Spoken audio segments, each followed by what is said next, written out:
The content in this podcast is of heavy and graphic nature. Listener discretion is advised.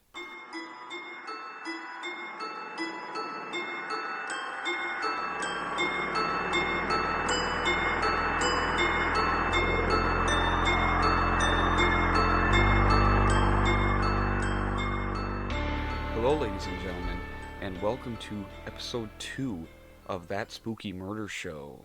You made it, guys, to the second episode. Yeah, and so did we. Which is actually saying something, because you were sick for a while, so we had to postpone this episode. Yeah, I had the flu for a week. Kind of sucked, and I started a new job, so it's been a crazy, hectic last week and a half. So I'm glad we could finally do this. That makes me kind of nervous, because I'm a germaphobe, and we're sitting side by side doing this, so I hope I don't get sick. Oh, you'll survive. All right. Well, we got a good episode for you guys today. We got 2 separate stories. It's going to be a little different than our first episode, which we did one joint story, just covering two different aspects of it. This week we have a paranormal story for you and a true crime story. And that's kind of how this is going to go typically on our podcast. We're going to be doing one true crime, one paranormal, and we're going to be alternating who's doing what every episode. So this time around, I have the paranormal side of it, and Brittany will have the true crime part of it. So Yep, next week the other way around. So Yep. Good variety. It is. It keeps things fresh.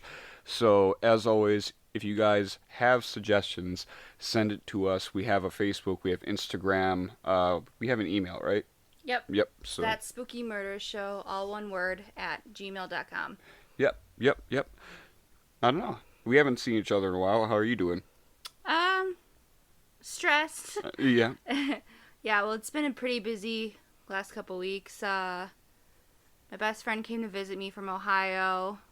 Got to babysit my little nephew. Well, her son. I just call him my nephew. Yeah. They're all family. Yeah. So. And then got the flu, which I got tested for COVID.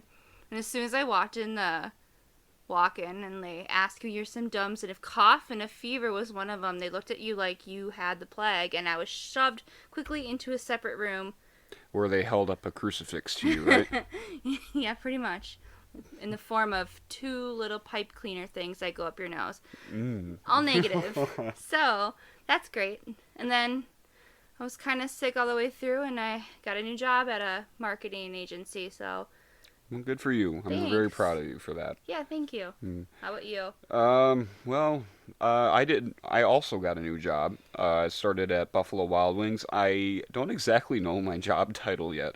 I feel that. Because they have me going on dishwasher duty. They have me doing server assistant. I have done expo. I mean... It sounds like all good training for, manager. It pays well. Actually, Buffalo. If you guys need a good paying job, apply to Buffalo Wild Wings. That's pretty good. And my manager is great.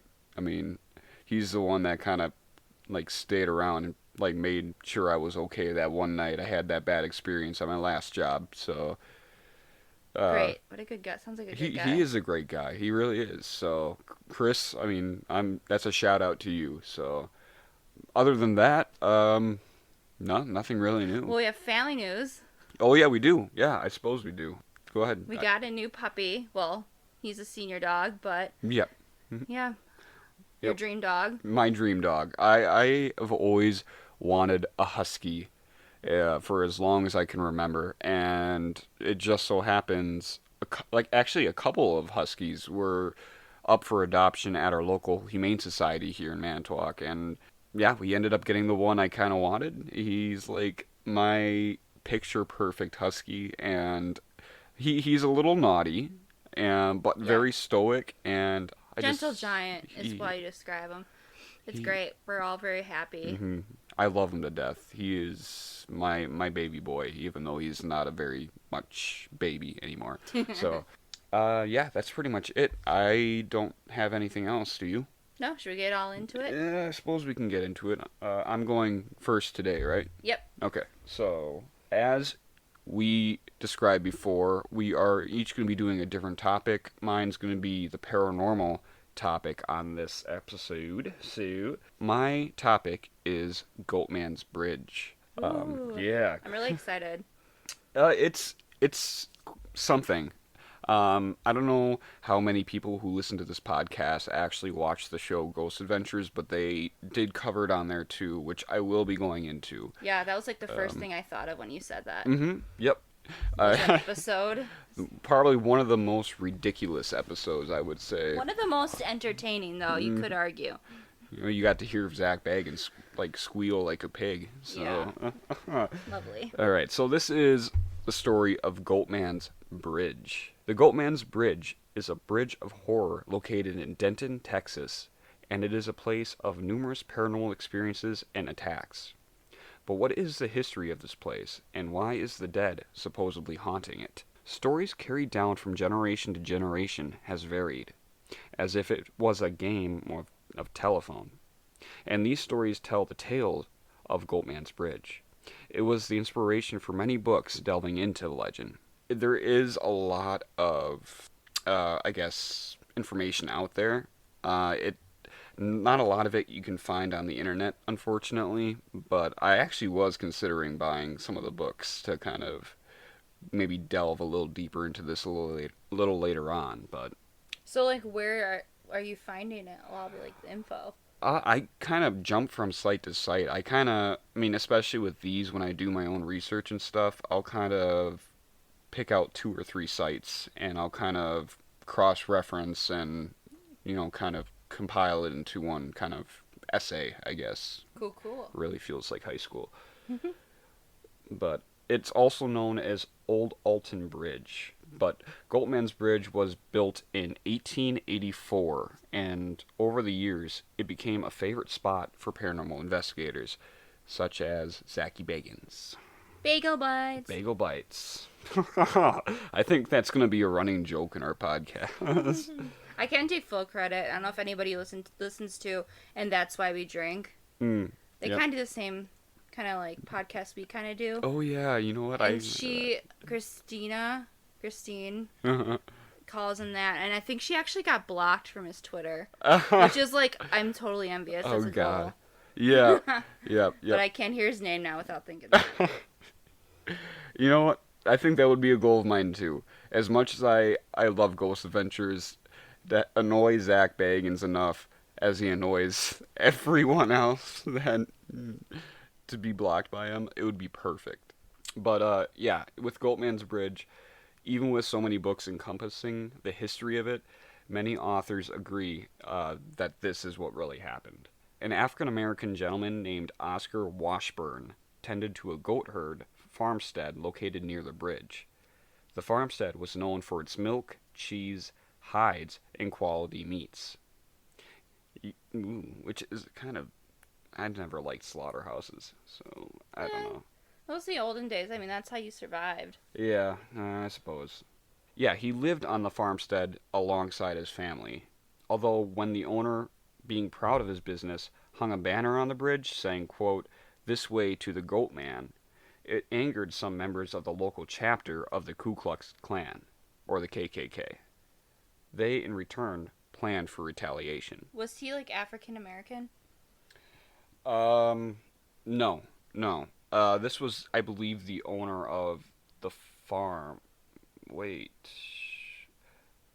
No, yeah, it was him. Actually, it was. I'm sorry. That's okay. Yep. I was like, why are they bothering this poor goat man?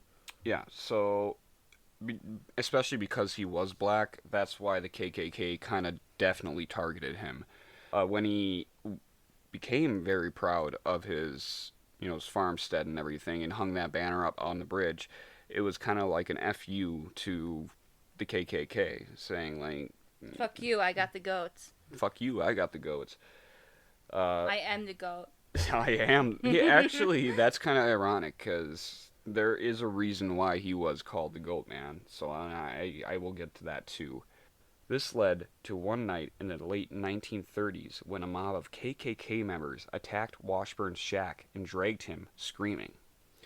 The Goat Man was brought to the bridge and fastened in a noose. The mob then threw his body over the side of the bridge. Descending below the bridge to confirm their dirty deed, they found the noose to be actually empty and dangling over the silent waters below. Oh, that's terrifying. So yeah, they were never able to actually confirm the kill. Like, did they hear? Does it say that they heard like a splash of water? Like, did he No, like fall in? it didn't mention anything like that, but assuming that they actually went down to check, it's possible. But they were still bewildered by the fact that they just threw this guy in a tight noose over the edge of the bridge, and He was able to get out. there's nothing there. Yeah. I mean, even I don't know if you know, like, the science behind like hanging and stuff like that. But if you get dropped from like a big distance, like a high height, with the noose around your neck, it doesn't have to be the choking that kills you. It breaks your neck. It right? breaks your neck. Yeah. Yeah. So So then, yeah, what happened to him? That's weird. yeah, I I can't really I didn't really find an explanation for it. It's just That's what bewildering. makes it so spooky. The KKK members, like I said, were dumbfounded, yet alarmed. They proceeded to search the surrounding areas in search of their intended victim, with no findings. The clan retreated to Washburn's shack, setting it ablaze with his family still inside. That's horrible. That's I mean, it's the KKK. I can't expect anything else. and I normally do not take stances in any podcast that I do, even if it is like a horrible group like this. But this is a horrible group But of fuck people. them. Yeah. Fuck them, to be honest. Fuck KKK members. And for that matter, I'm going to say it, fuck neo-Nazis. Like, you guys have no place here. With no findings, the clan members retreated to Washburn's shack, like I said, setting it on fire. This was thought to be an attempt to draw Washburn out, although he was never seen again. The angry spirit of Washburn is said to be the main source of paranormal activity occurring on the Goatmans Bridge, which to me is actually pretty interesting because it's thought that the activity going on the bridge is demonic, Oh. which I will get into as well because there were satanic activities taking place there and everything, but the main source of paranormal activity there is thought to be Washburn. I mean, especially if you've been through that. I mean, Kind of a given. mm-hmm. Yeah, that's what I was thinking too. It may be residual, but from the stuff I've researched, I mean, this doesn't seem residual at all. And the stuff, I mean, you've seen it too on Ghost Adventures. This is, even if it is real, I mean, it's intense, you know. Well, So goats aren't like goats supposed to represent the devil? they are, yes. Goats typically are a symbol of the devil, yeah. So I mean, the Goatman's Bridge. I mean, I think it you don't even have to take it with a grain of salt. That's like straight up calling the devil. Yeah, you it's know. kind of pretty spot on. Yeah, that's spot on. And in fact, local legends tell that if at midnight you knock on the bridge 3 times, or go as far as to switch off your headlights and sound your car horn 3 times, then the Goatman will appear alongside a pungent smell of death and decay.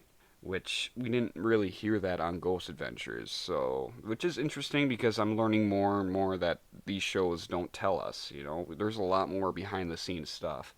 Even like those, it sounds like one of those like urban legends, like the classic like turn your car off and like your car will move. Mm. Even though, they're probably just legends. I would never ever do it. Yep, I know. That's I will always say that's playing with fire. I mean, Yeah. that's yeah. Better safe than sorry. I as know. we say, as we go ghost hunting. But I mean, Oh, and you said you know whose name tonight, and me and Mom both really weren't okay with that. oh, so- it's the Nope. demon associated with the Ouija board. If you're all wondering, and they were not happy that I said it. Starts with a Z. All right. Other reports say that some visitors witness red glowing eyes, or side glimpses of a man with a goat's head, or a man carrying the head of a goat under his arms. So, does that man not have a head then? Um, If he's holding the goat head, I never got clarification on that, but that's a creepy thought to have. legend has it, from what I've researched, is that a guy was beheaded and his, some voodoo happened and he replaced his head with the head of a goat. I think I actually have that in here too, so I'll probably get to that. But this amount of reported sightings drew innumerable paranormal investigators to the bridge, and such as Ghost Adventures, Zach Bagans, Zachy Bagel Bites, which all I mean I do kind of have a hard time believing their evidence somewhat. Although many believe it is the satanic visitors that have opened a portal to the paranormal. Others speculate that it was actually the Goatman's wife who is haunting the bridge, looking for her husband for all eternity. I've never heard of that before. Interesting. Yeah, because I mean, yeah, like I said, I mean they went back to the house and set the entire place ablaze with the entire family inside. So it would stand to be that she could be possibly haunting the bridge. But that's only one theory, as another version of the events predates the bridge altogether. Going back as far as the 1860s, a group of Copper Canyon cowboys named Texas Troubles. Try saying that 3 times. Yeah, Copper Canyon Cowboys. that's why we did the red, yellow, leather thing right Red, before yellow, that. leather. Yeah, Red, and now we can't do it. So yeah, the 1860s, a group of Copper Canyon cowboys named Texas Troubles lynched Jack Kendall. Kendall was a Creole slave goat herder who was hung from a tree near the edge of the creek, near where the bridge would be built. The attackers then decapitated Kendall, and according to legend, Kendall's headless body reanimated via voodoo and tore the head off a nearby goat, replacing his head with that of the goat. Jesus, that's intense. So that's where that legend comes from. Despite the differing theories, the legend remains the same. Knocking on the trestles of the bridge 3 times is asking to receive judgment. But as the myth says, the Goat Man will only take away those affiliated or related to the KKK members or slave owners, dragging them into the forest to exact his gruesome revenge. Which, honestly, I cannot blame him for. Karma's a bitch. Karma's a bitch. And honestly, if you are still in the KKK, you deserve to have the Goat Man come for you. Sorry, not sorry. Ugh. This entire story kind of just creeps me out. Satanic, rituals and stuff have always creeped me out. Mm-hmm. And that happened here. So, I mean, that still happens here. I mean, Ghost Adventures kind of did one, didn't they? Or was that just their attempt to do one. Yeah. So, I mean, despite the differing theories, some spirits can't be found in historical records, such as Oscar Washburn and Jack Kendall. So there's no evidence that they ever existed. These are all just legends and stuff like that. Although it is thought they are given these names so that we have some way to acknowledge them. I feel like under all legends there is truth. I do believe that too. I mean, all truth comes from some sort of myth, and vice versa. I have always believed that. But it's although some paranormal researchers actually believe calling spirits by the wrong names can cause more issues. So that might be a reason why they experience such bad experiences on the bridge, So, but tales of the Goatman stretch throughout various states around the U.S., each unique but also similar in different ways. But the true Goatman's Bridge is Old Alton Bridge in Denton, and it has been the subject of an incredibly troubled past and has also become a paranormal investigator's paradise. But now on to the first-hand experiences. This is from Reddit user Too Graphic. Ooh, so it's gonna be good.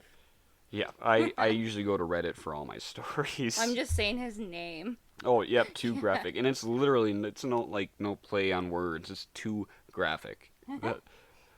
All right. I was once fishing over there at 3 a.m. when I heard what sounded like something screaming in terror. Kind of sounded like it was part woman, part demon. The screams came up from the river. I would hear them every 30 seconds or so, and they were getting closer. I kept telling myself that there was nothing to be scared of.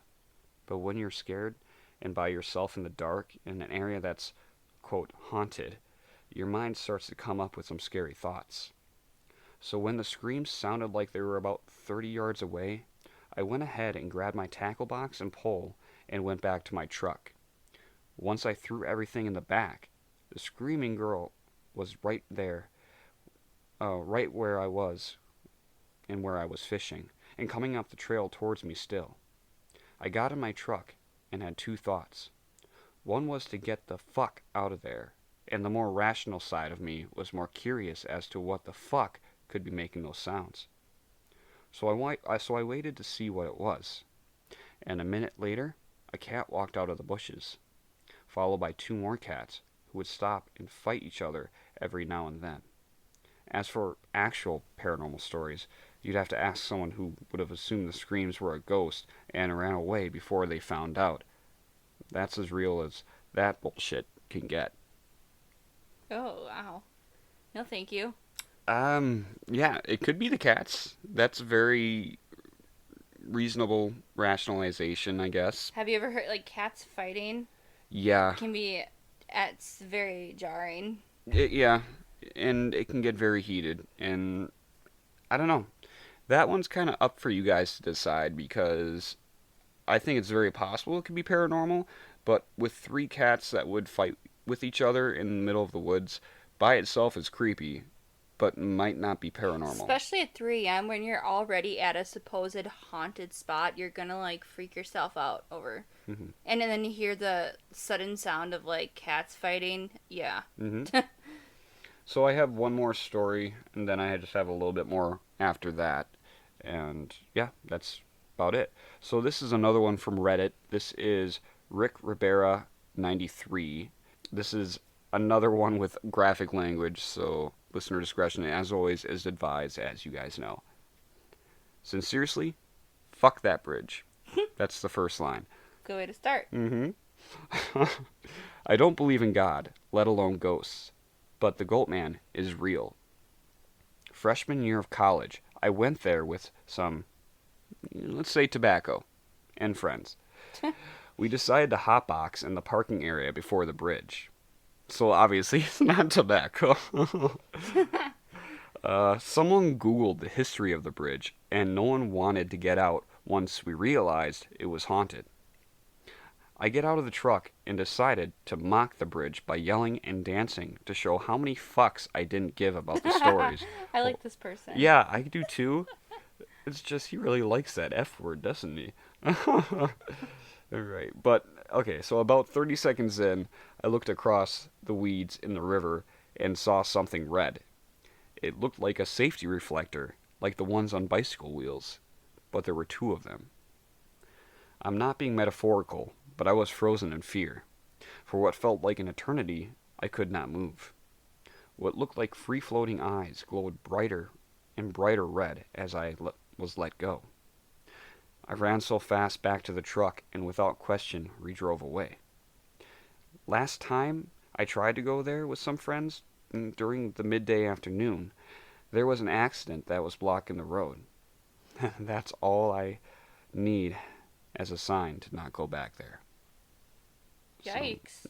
I mean, it fits the claims about seeing the red eyes. Yeah, it seems like the red eyes are very consistent with everything I've researched. So, I mean, Definitely nope right out of there. yep, I would nope the hell out of there. And I'm actually going to say why I would nope the hell out of there. Even if it is fake, I want to go back to Ghost Adventures real quick and just kind of go over what they experienced while they were there. So they did a satanic ritual or a ritual of some sorts.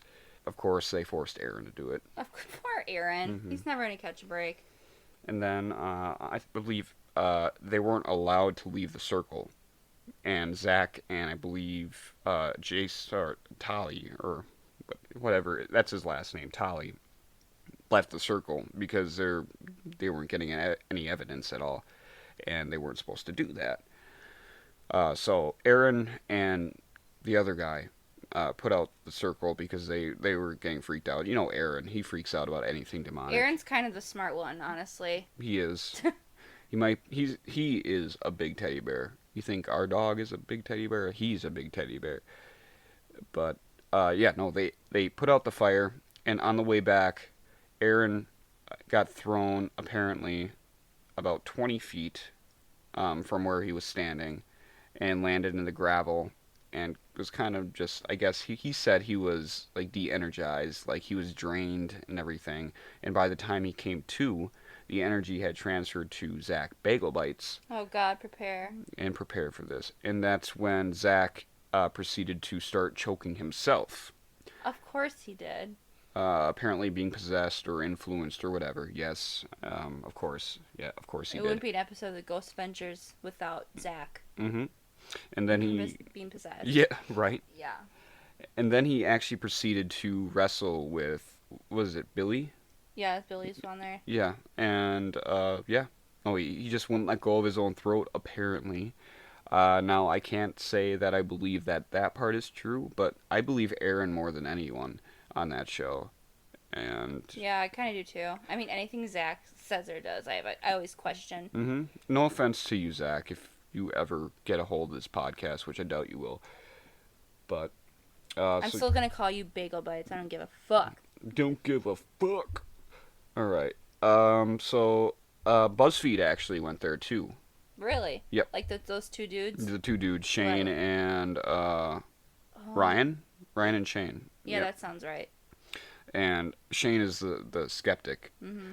By the way, even though we're paranormal investigators ourselves too, love you, Shane. It always is nice to have a skeptic around. He's freaking hilarious. Mm-hmm.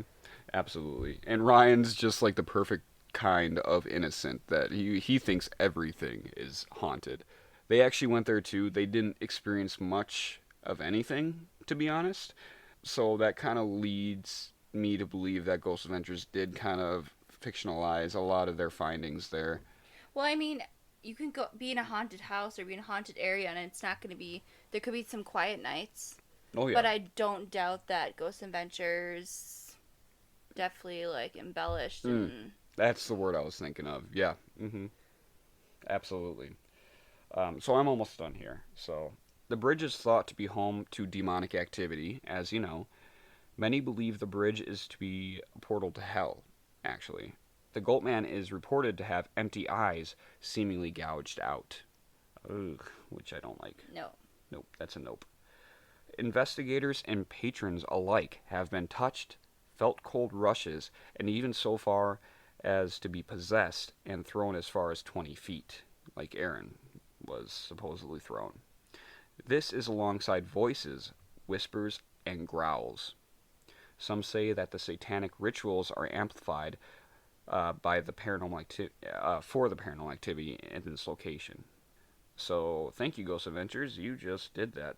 Ghost Adventures visited this location in one of their later seasons, as we've been talking about. In this episode, during a ritual being cast by some of the crew, Zach and Billy left the circle early, resulting in Aaron being knocked back. Jesus, you think they'd have learned from the first time? Mm-hmm. And obviously, you know what happens next. I'm not yeah, gonna.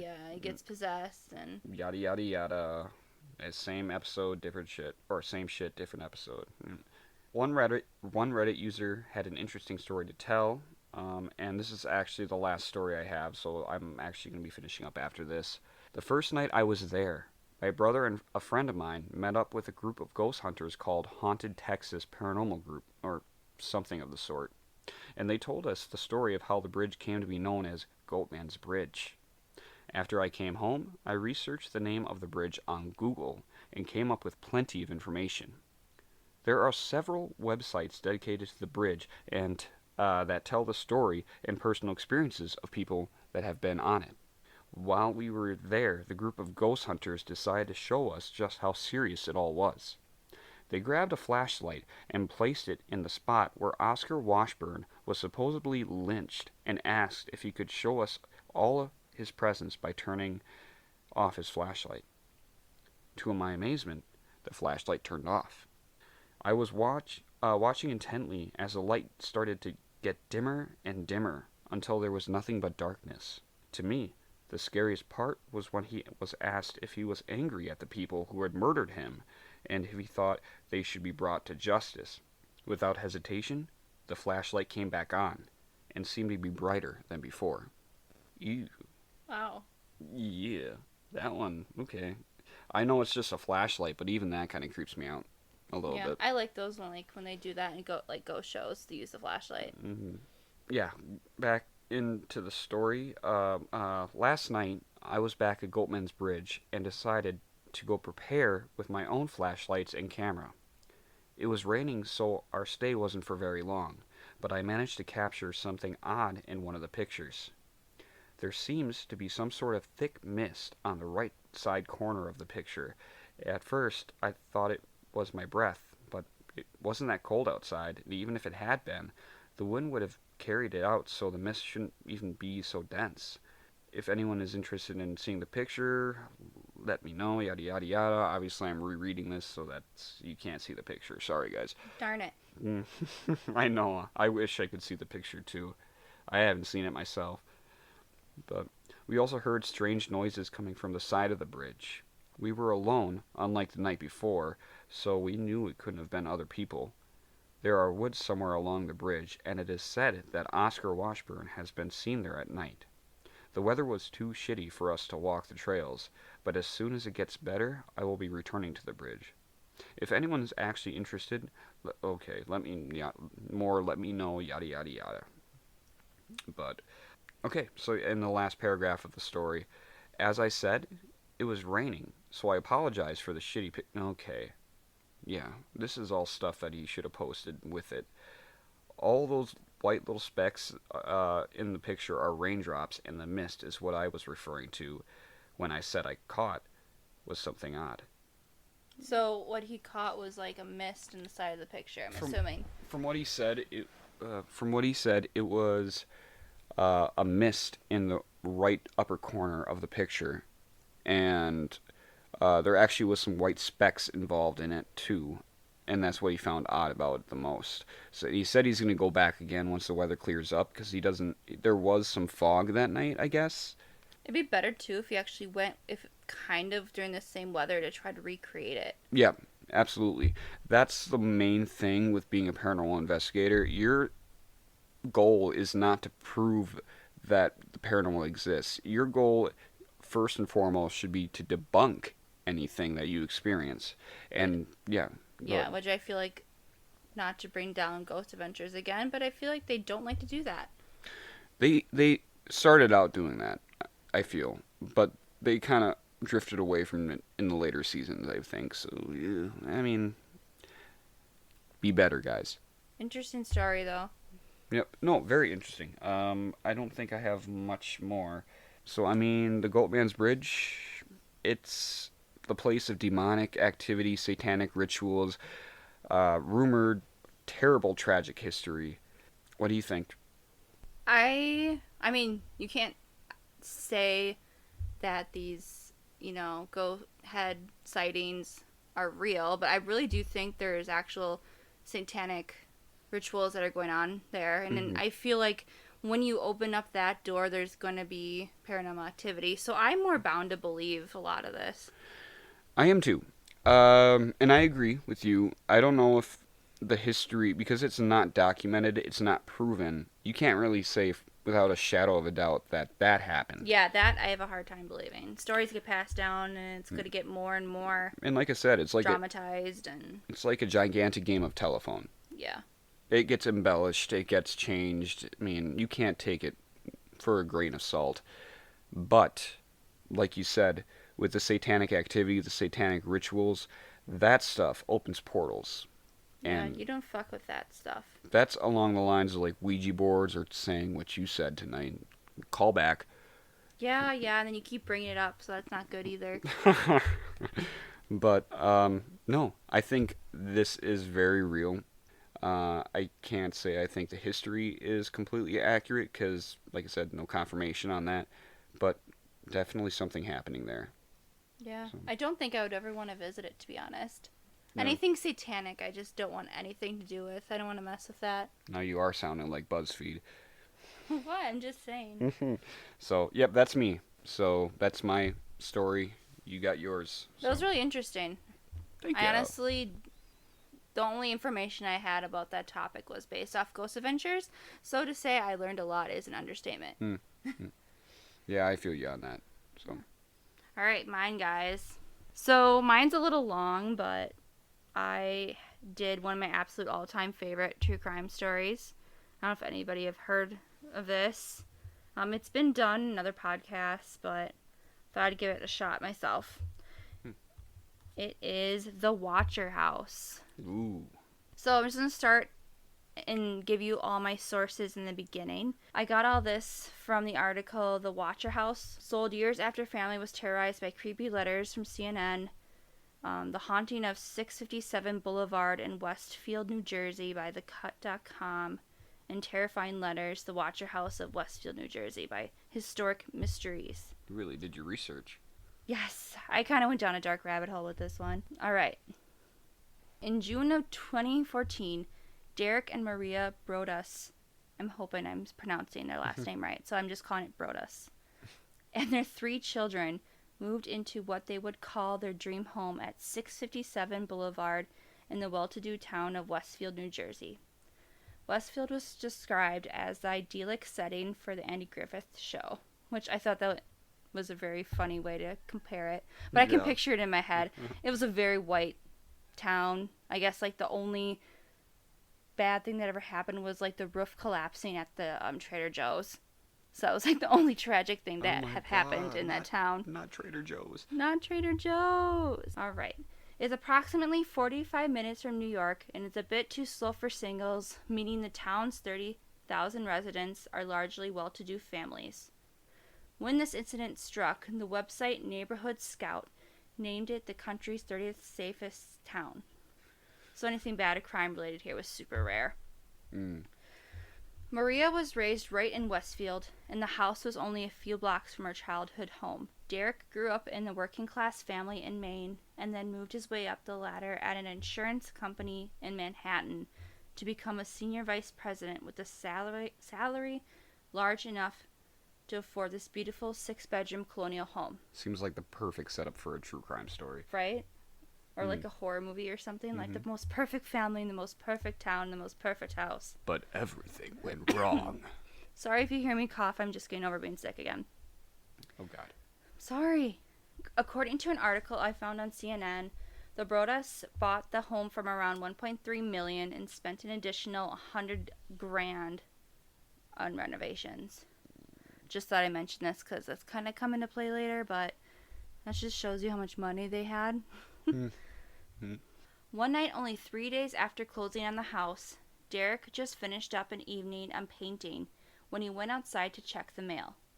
Since they weren't living there long enough, there's only a few bills and a white card-shaped envelope. It was addressed in thick, clunky handwriting to the new owner. The letter started off warmly with, "Dearest new neighbor at 657 Boulevard, allow me to welcome you to the neighborhood." Which he thought was like, oh, a nice welcoming letter from a neighbor. But as Derek continued to read, the letter started to take a bizarre turn. It read, "How did you end up here? Did 657 Boulevard call to you with its force within? 657 Boulevard has been the subject of my family for decades now, and as it approaches its 110th birthday, I have been put in charge of watching and waiting for its second coming. My grandfather watched the house in the 1920s, and my father watched in the 1960s. It is now my time. Do you know the history of the house? Do you know what lies within the walls of 657 Boulevard? Why are you here? I will find out." Whoever wrote the letter was not lying when they said they were watching the home, because they went on to mention the Brodas' Honda minivan as well as the workers renovating the home. See, that's just creepy. Yeah, that's a huge no for me. I think your story, like, usurps mine a little bit. I just find, like, I'm really specifically a true crime, like stalker stories. Yeah. And this is kind of like a stalker story. Really, really freak me out when people watching you and you don't know. Yeah. Yeah. And especially when you don't know how it ends, like, yeah, you're kind of starting to think, oh, God, what is this crap? I know. Ugh. It continued. "I see that you already have flooded 657 Boulevard with contractors so that you can destroy the house as it was supposed to be," the watcher wrote. "Tisk, tisk, tisk. Bad move. You don't want to make 657 Boulevard unhappy. Yeah, now it's starting to get bad. Yeah. I mean, honestly, at first in these letters, I'm like, this is just a Karen. It is a Karen, but it's But like it gets a more demonic Karen. it's like a nuclear Karen. Yep. It's like she's gone nuclear. Earlier in the week, Derek and Maria had gone to the house. They were still living at their old home elsewhere in Westfield, because they were trying to wait till the renovations were done. Okay. And they chatted with their neighbors while their children ran around the backyard with several other neighborhood children. Again, the watcher took notice and wrote, "You have children. I have seen them. So far, I think there are 3 that I've counted." He then proceeded to ask if there were more on the way. The letter continues, "Do you need to fill the house with the young blood I requested? Better for me. Was your old house too small for the growing family, or was it greed to bring me your children? Once I know their names, I will call to them." Isn't that creepy? That's beyond creepy. Like, like no. Like, don't fuck with my kids. No. That'd be a no. Oh, and like, what are you gonna do when you call to them? What is your plan? Yeah. What next? Yeah. So he must actually been watching during the day, not at night, which I think is even more gutsy and creepy, because you're not really a place to hide. Nope. And when you can't feel safe at your own house, when do you ever really feel safe? Especially in this, like, you would think in this well-to-do neighborhood. Mm-hmm. And Last of my worries would be this. yeah, exactly. Yeah. Yeah. Not cool. Yeah. But I'm sorry to say that the creepiness is not over in this letter. The letter goes on to say, "Who am I? There are hundreds and hundreds of cars that drive by 657 Boulevard each day. Maybe I am in one. Look at the windows. You can see from 657 Boulevard. At all the people who stroll by each day. Maybe I am one." The letter ends with a suggestion that this message will not be the last, saying, "Welcome, my friends. Welcome. Let the party begin." Followed by a signature in a cursive font that says, "The Watcher." Yeah. No, I don't like any part of this at all, to be honest. This is why I'm so obsessed with this. It's so creepy. Yeah. I don't even want... I don't want spoilers, but I am almost wondering if it has like an actual bad ending, or is it hopefully You will a good see. ending. Yeah.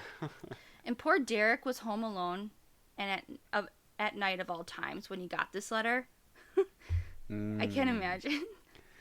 He raced around the house, turned off all the lights so no one could see inside, and then proceeded to call the Westfield Police Department, which is so smart, because you hear most of these stories, people were like, "Oh, it's fine," and brush it off, that they can deal with it themselves. So kudos to him for calling right away. Either that, or people turn on all their lights, and I mean, they still call the police. But yeah, no, that was a smart move that I wouldn't do myself. But I know the instinct would be to turn all the lights on, Yeah. so you feel safe. Yeah. But you think about it, if somebody's watching you from outside at night, they can see inside, and you can't see out when it's light. and I think that at the time, it really takes a sound mind and a collected head to kind of pull this off.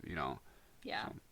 So, an officer came out to the house and read the letter, only to respond with, "What the fuck is this?" Good job, bud. Yup. Pretty much what I would have said.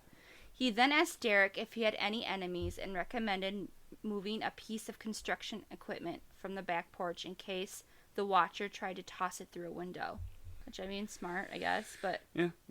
Derek raced back to their old home and told Maria what had happened. They immediately emailed John and Andrea Woods, who were the previous couple who sold them the 657 Boulevard home, to ask them if they had any clue who the watcher might be or why they had written. And apparently in the letter they actually addressed the Woodses, which is why they reached out to them. The watcher said, "I asked the Woods to bring me young blood, and it looks like they listened." Okay. Stop calling children young blood, first of all. Yeah. Okay. It's over the top. We're not in medieval freaking Czechoslovakia or something. Yeah. You can cut that out. We're in America, dude. Yeah. Andrea Woods replied the next morning stating that they had received a letter from the watcher a few days before they moved out. She found the note to be odd and that the letter also mentioned that the Watcher's family had observed the house over time. But other than that, Andrea and her husband, in their 23 years of living there, have never received anything else from the Watcher. And because of this, they were not too concerned about it. Okay. Which I find weird why he would wait 23 years to send a letter. His pattern seems to be like sending it in the beginning. Well, I don't, referencing his, earlier in the letter itself, he did mention that he was not the only one that actually kept an eye on the house. That's true. Maybe like his father wasn't as aggressive as a watcher as he is. Maybe, yeah, or I mean, they passed it down from. I mean, he said he was a couple people that before His him that did grandfather it. and his father, yeah. Yeah, And maybe they didn't even send letters. Maybe it was just him who's sending letters. Like maybe they were watching the house, but they weren't terrorizing the people living in the house. maybe he's thinking himself as a sick vigilante or something. Oh, that's definitely what I'm thinking. So the Woodses actually went with Maria to the police station to tell them about their letter that they also received from the Watcher. Detective Leonard Lugo told them to not tell anyone about the letters, including all their neighbors who were now suspects. Ooh. So watch out. Right. That's just like gotta be so like you don't know you're moving to this new neighborhood. You don't know anyone to begin with. And then now You're getting harassed. and it could be anybody. I'd be so paranoid. Mm-hmm. I would be too. Absolutely. Yeah. And it's as expected, the Broduses spent the next couple of weeks on high alert. Derek canceled work trips, and whenever Maria took the kids to the house, she would always keep a close eye on them and yell their names if they wandered off too far, even in the backyard. I mean, understandable at this point. I wouldn't even honestly take my kids, but I can't say anything. I'm not their parents. Yep. And I don't understand why Derek would do this next bit, considering they were on high alert and being careful. But he actually gave a tour of the renovation to a couple down the block. He froze when the wife said, "It'll be nice to have some young blood in the neighborhood." Which, if you remember, that's what the Watcher has been calling children. Yeah, that's Little too coincidental. Mm-hmm. That's more than coincidental. That's like downright damning evidence right there. Yes.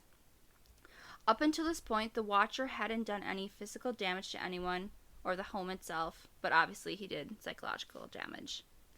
But the Broduses' general contractor arrived one morning to find that a heavy sign he had hammered into the front yard had been ripped out. So they're actually coming onto the property then. Yeah, now it seems like they are. And they're actually damaging the said property. Huh. And I mean, if you make sense, if the contractor is hammering a sign into the lawn, it didn't say what the sign was, but I'm assuming it meant it was showing that they're doing construction on the home. Mm-hmm. Usually their company name and all that. That kind of goes along with what the Watcher is saying, how he wants the house to stay the same. And I don't know, I wish we could catch the guy. right? 2 weeks after the original letter arrived, Maria had stopped back at the house to find another card-shaped envelope and immediately called the police. The letter began with, "Welcome again to your new home at 657 Boulevard. The workers have been busy, and I have been watching you unload cardfuls of your personal belongings. The dumpster is a nice touch." Side note, that's a total Karen comment. Mm-hmm. Back to the letter. You damn Karen. "Have they found what is in the walls yet? In time they will." This time, the Watcher actually addressed Derek and Maria by name and purposely misspelled their names as Mr. and Mrs. Brodus. He went on to say, and I don't know if it's a he, but I'm just calling the Watcher a he. He went on to say that he boasted of having learned about the family in the preceding weeks, especially about their children. He knew all the kids' nicknames, which were the same nicknames that Maria was yelling when she had brought the children there earlier, and identified them by their birth order. Oh, see, that pisses me off. That pisses me off. Yeah. Why bring how dare kids you? into it? Yeah, and he's doing it just to scare the parents even more. He is a sick mother. Yep. Continue on with the letter. "I am pleased to know your names now, and the name of the young blood you have brought to me. You certainly say their names often." I just have in my notes goosebumps. Yuck. Yeah, goosebumps. Yuck. Like yuck to the yuckest degree. Like, He even asked about one of their children in particular who had been seen using an easel inside an enclosed porch. Is she, and asked, is she the artist in the family? And I'm pretty sure this enclosed porch was like towards the back of the house too. oh my god, how creepy can So this how guy would get? it's just the fact that all these specifics, like, I don't like it. No, Sorry to say, but the letter continued. of course. 657 Boulevard is anxious for you to move in. It has been years and years since the young blood ruled the hallways of the house. Have you found all the secrets it holds yet? Will the young blood play in the basement, or are they too afraid to go down there alone? I would be very afraid if I were them. It is far away from the rest of the house. If you were upstairs, you would never hear them scream. Will they sleep in the attic? Or will you all sleep on the second floor? Who has the bedrooms facing the street? I'll know as soon as you move in. It will help me to know who is in each bedroom. Then I can plan better. All the windows and doors in 657 Boulevard allow me to watch you and track you as you move through the house. Who am I? I am the Watcher. I am Batman. and have Way to lighten the mood. I know, and have been in control of 657 Boulevard for the better part of 2 decades now. The Woods family turned it over to you. It was their time to move on and kindly sold it when I asked them to. How fucking nice of him, right? Wait. So they sold it when he asked them to. He says they did, but the letter that they got, they didn't mention that he said that. So I don't know if he's totally just bullshitting. It could be mind games. Yeah. It could be mind games. Yeah. I pass by many times a day. 657 Boulevard is my job, my life, my obsession. And now you are too, Broadus family. Welcome to the product of your greed. Greed is what brought the past 3 families to 657 Boulevard, and now it has brought you to me. Have a happy move-in day. I will be watching. Ugh, God damn. He's a cocky motherfucker. He is cocky. He's got some spine and balls on him. First of all, he needs to get a job. Yeah, he needs to A life, something. A hobby. Yes, something. even a hobby. Take up painting. Look at birds Yeah, go bird watching. instead of people. Of course, with this last communication, Derek and Maria stopped bringing the kids over the house. It also made them reconsider moving in entirely, which I don't blame them one whatsoever. No, me either. They lasted longer than I would have lasted. I would have been out after the first letter. Yeah, me too. Several weeks passed before the third letter arrived. This one wanted to know what happened to them. 657 Boulevard is turning on me. It is coming after me. I don't understand why. What spell did you cast on it?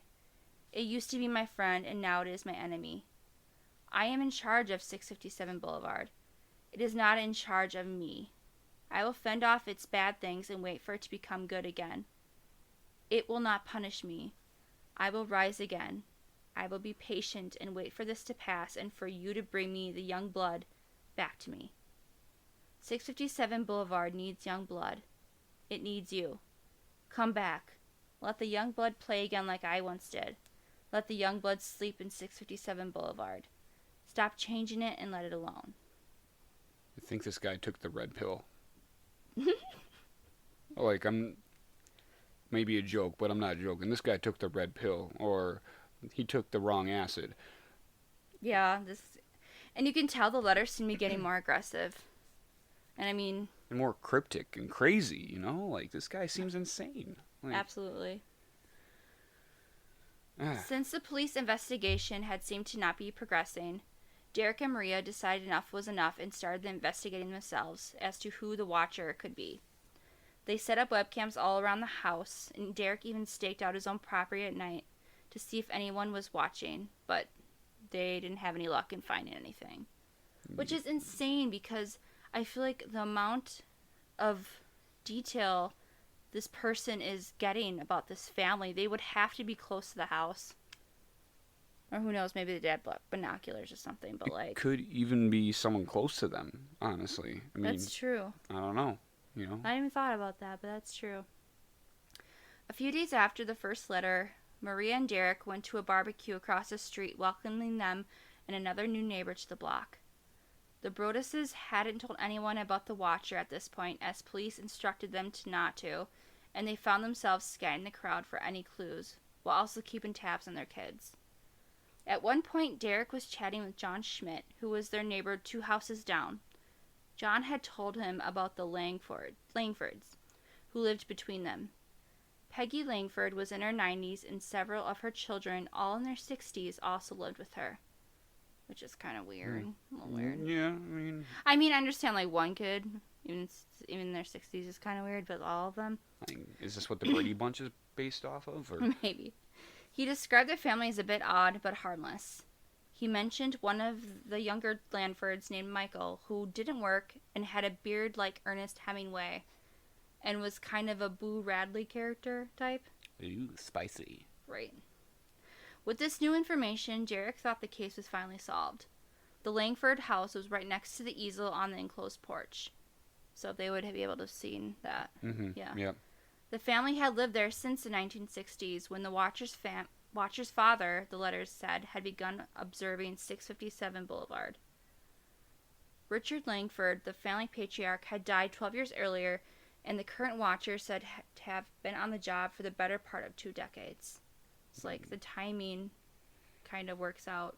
Yeah, and kind of like I said earlier, I mean, it could have been it is a generational thing, so... Yeah, and I guess if generations are living in that one house next to them, it would line up with them watching the house for generations as well. But why, though?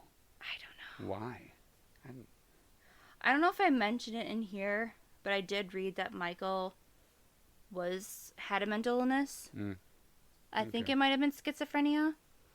But again, a lot of neighbors and stuff said he was harmless. But I mean, with mental illness, you never really know. It's kind of unpredictable at times. Yeah, I mean, even if it's one diagnosis, everyone's different. One schizo is different from the next, so...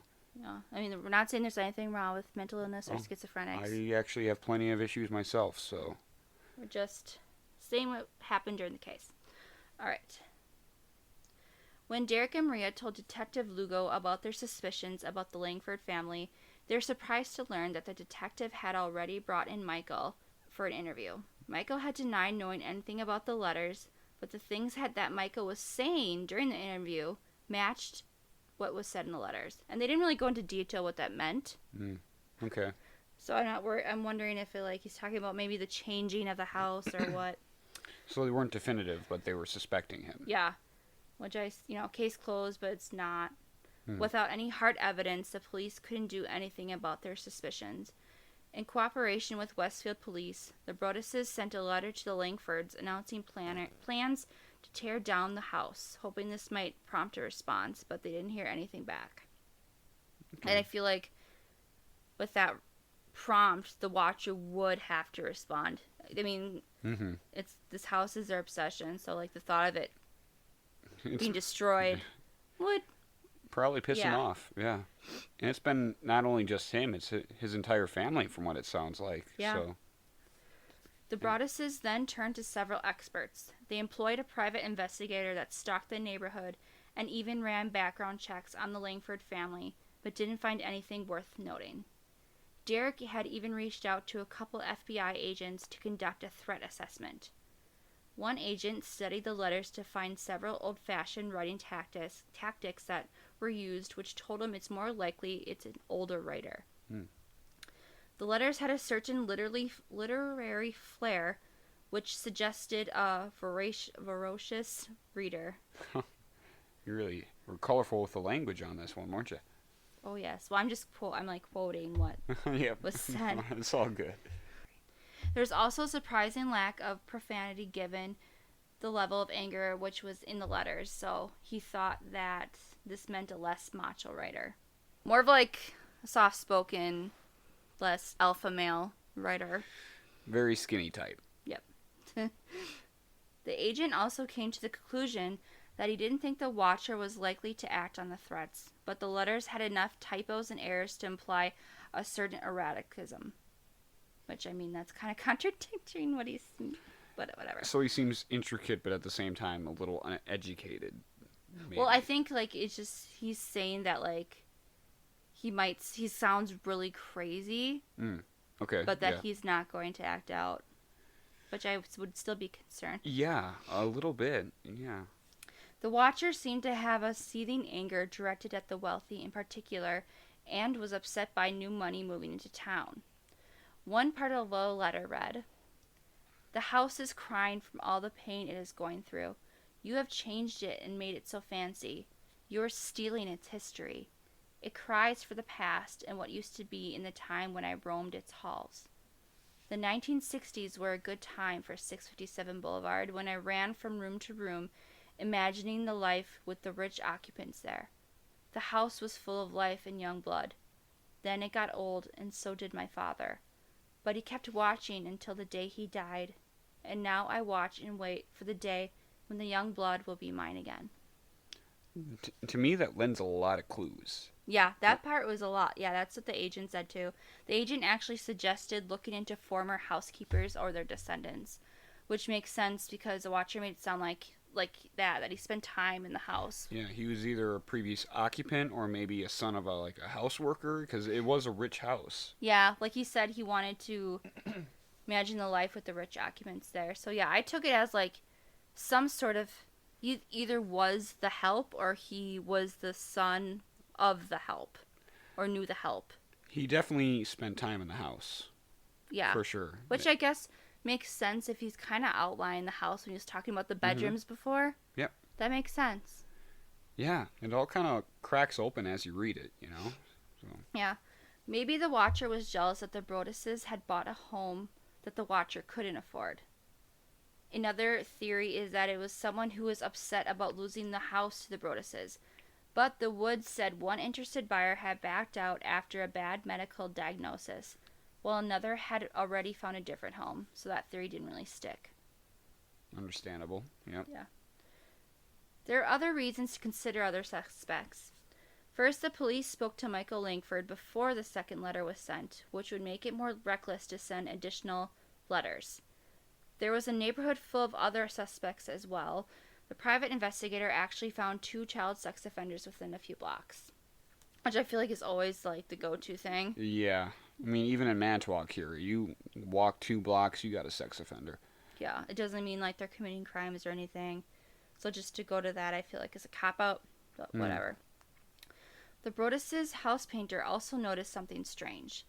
The couple behind 657 Boulevard kept a pair of lawn chairs strangely close to the Broadduses' property. I actually found a quote from the painter in the article The Haunting of a Dream House by The Cut, stating, "One day I was looking out the window and I saw this older guy sitting in one of the chairs. He wasn't facing his house, he was facing the Broadduses." Yeah. So we got a suspect right there, so... Yeah, that's creepy. It is creepy. I mean, that's just... I feel people are just weird sometimes. And they'll sit and just... I mean... I've seen people sit in their garages and just stare out and look. I mean, it's something to do when you're retired and who knows. Oh, yeah, and that reminds me of our first our childhood home with, our neighbors. They would look through their kitchen window, which would see directly into our backyard. All the time. All the time. And there's old people, I mean, they would always be on their porch looking, I mean... Oh, and it was actually kind of quite funny because you'd only see, the top of their nose and their eyes up. Especially the wife, because she was so short. The wife was so nice. The husband was a little tough, but... It's like watching Home Improvement, but in your own backyard. There actually was a slight break in the case when the police discovered DNA on one of the envelopes the Watcher used. Results found that the DNA actually belonged to a female. No way. Yeah. Which I don't know why we always think that these, crimes are males. I know it's a little bit more aggressive. Well, I mean, he's not, I guess the Watcher isn't really being aggressive, but... He's being creepy. Yep.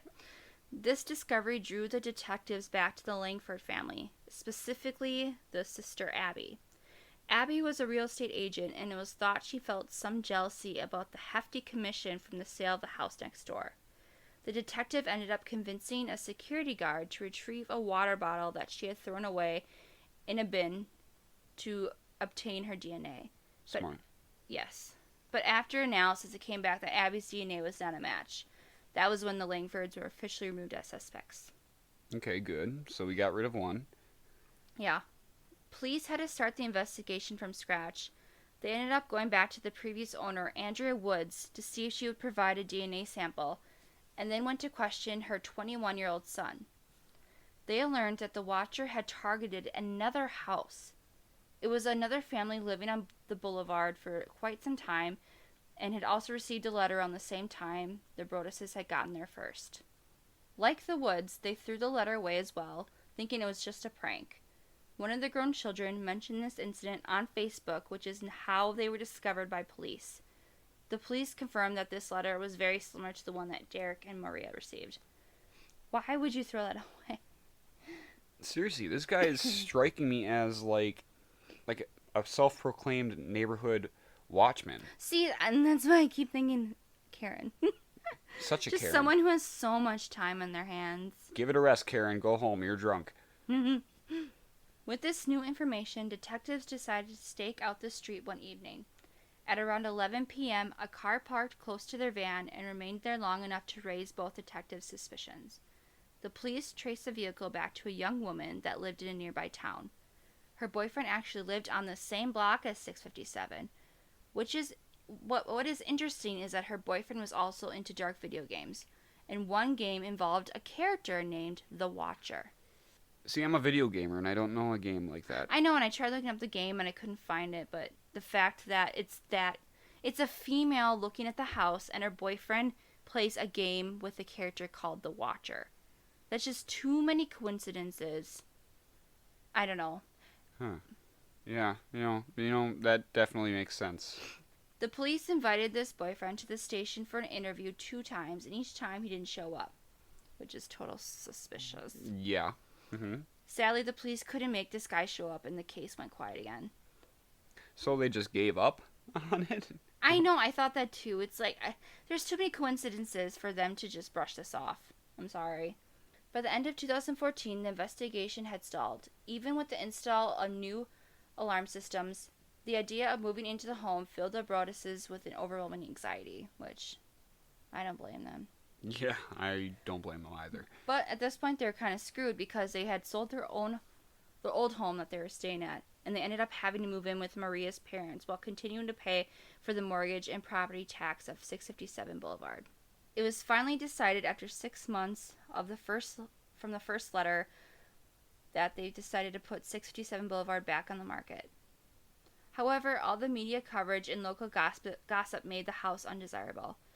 To make matters any worse than they already were, Derek and Maria drafted up a partial disclosure letter to let interested parties know what was going on.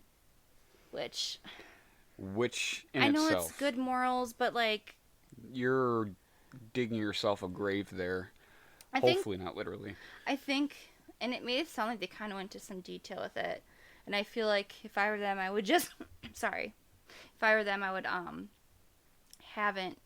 wouldn't really go into details, just maybe mention it. With some houses that's kind of required too, but I don't think this is a type of situation you would have to relay. That's true. But it is the right thing to do.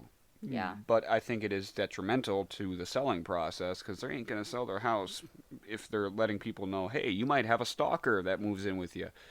And actually, like, I didn't mention it in my notes, but the Broadduses actually ended up suing the Woodses at one point for not letting them know about the Watcher. And how did that work out for them? It didn't work out that well. No. And I feel like at that point it was just to get money. Sorry to say.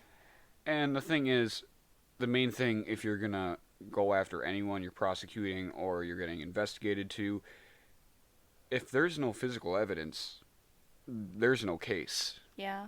So, I mean, they might have the letters, but that's all they had to go on. So, I mean, that's And why the if there, case I wasn't mean, if called. there is no laws of disclosing, this is a really specific thing. Yeah. It's not like you have to like disclose like if someone died in the house or, Mm. it's nothing like that.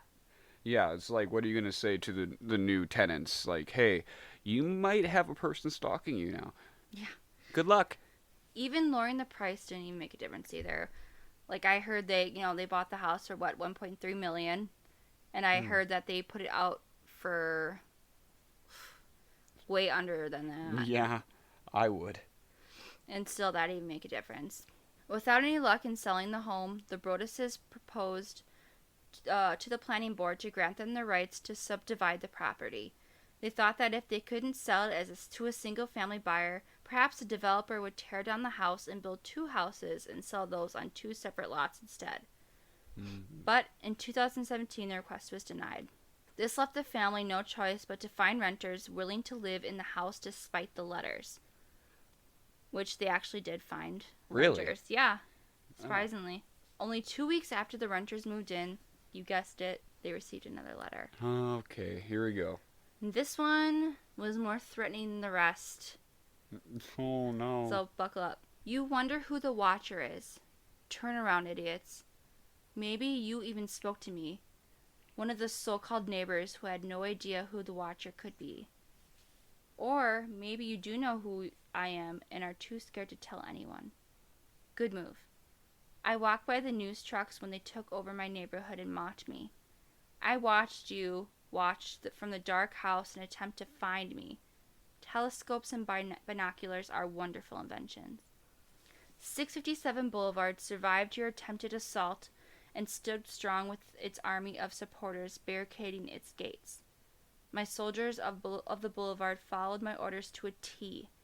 They carried out their mission and saved the soul of 657 Boulevard with my orders. All hail the Watcher. Maybe a car accident, maybe a fire, maybe something as simple as a mild illness that never seems to go away but makes you feel sick day after day after day after day. Maybe the mysterious death of a pet. Loved ones suddenly die. Planes and cars and bicycles crash. Bones break. That is messed up. Beyond messed up. It's just downright, it's just delusional. Like, the first couple letters were creepy, but to say that, like, you had the entire neighborhood behind you in this plan, they're your little soldiers. Like, that is. Yeah, you got some new life goals to search for, so don't Yeah. do that, bud. The Brodus family hasn't received a letter from the Watcher since 2017. In addition to their inability to sell the house, they have been harassed on social media and also by the mainstream media. For the time being, the house is off the market. Derek and Maria are hoping that the renting out of it now will help attract buyers in the future. It might. It honestly might. That is. I mean, is that it? Yeah, that's it. That's it.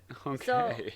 I'm curious, who do you think it could be? What are your thoughts? It's got to be one of the neighbors, right? I mean, obviously, It's it kind of. either. Yeah.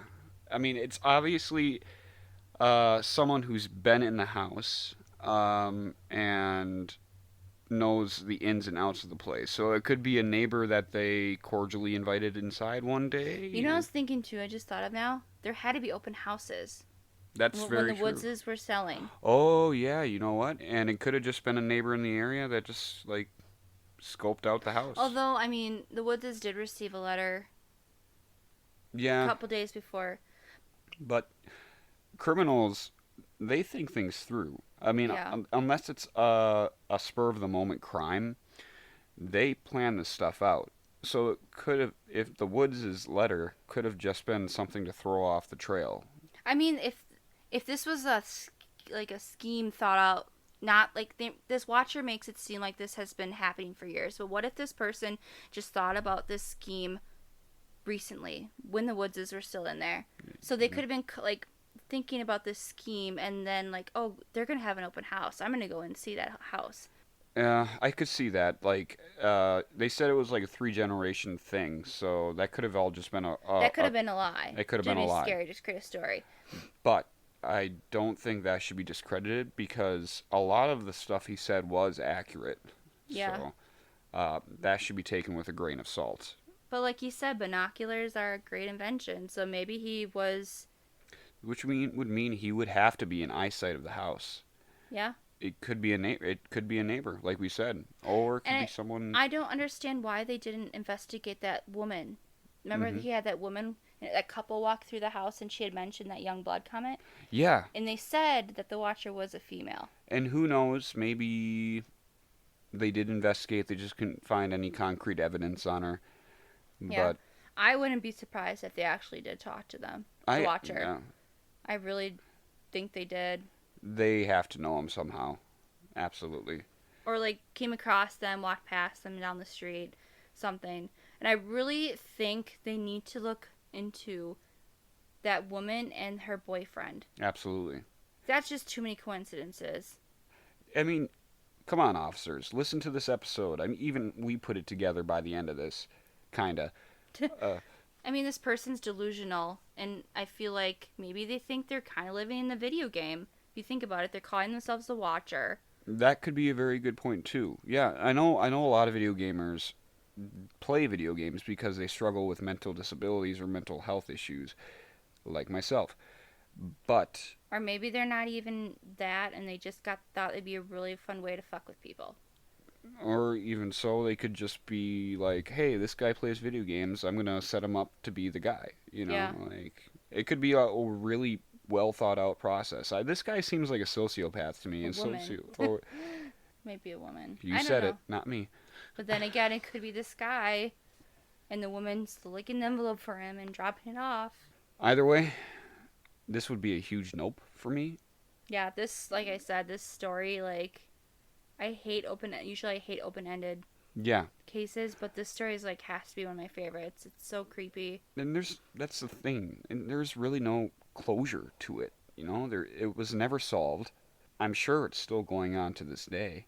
Yeah, I mean, like they said that they have, at least in 2017, it's been a couple of years, they haven't sold the house. So, I mean, they even mentioned how, like, they're getting harassed by the media. So maybe there has been more letters, and they just don't want it to be brought to light again. Maybe even just copycats. You know. Yeah, at this point. But no, that was a great story. I Thank really you. enjoyed that Thank actually. you. You were not kidding. That was a very lengthy story. Sorry, but, guys. They won't uh, all be like that. No, that's not bad at all. I mean, I honestly I've never been so entranced in a story before. Well, good. I'm glad you liked it. So that is the end of our two stories for this episode. So do we have any closing arguments or any closing things that we want to talk about? No, just that in 2 weeks, I'll be doing a paranormal story. Devin will be doing true crime. And again, if you have any suggestions or anything you want to hear, shoot us an email at thatspookymurdershow@gmail.com. Or hit us up on our social media. We're on Facebook and Instagram. Correct. Yes. And again, we apologize for this episode coming out a little late. Things happen. Life happens. Being sick happens. Jobs happen. Blah. We're going to try to release every other Friday. Yep. We really hope you guys did enjoy this. And like Brittany said, look us up on social media. And next week we'll be getting into more stories. Great. So, you have anything else you want to say? Find us we're on Spotify. I'm in the process of trying us on Apple. We're on Castbox, correct? Castbox, yes. And YouTube. YouTube as well, yes. So we're Spotify, Castbox, YouTube, and also Facebook, Instagram, and email. So we got it all, guys. Thanks for listening. Yeah, thank you guys. You have a great rest of your day. Thanks for listening, and we'll catch you guys in the next episode. Catch you on the flippity flip. We're out.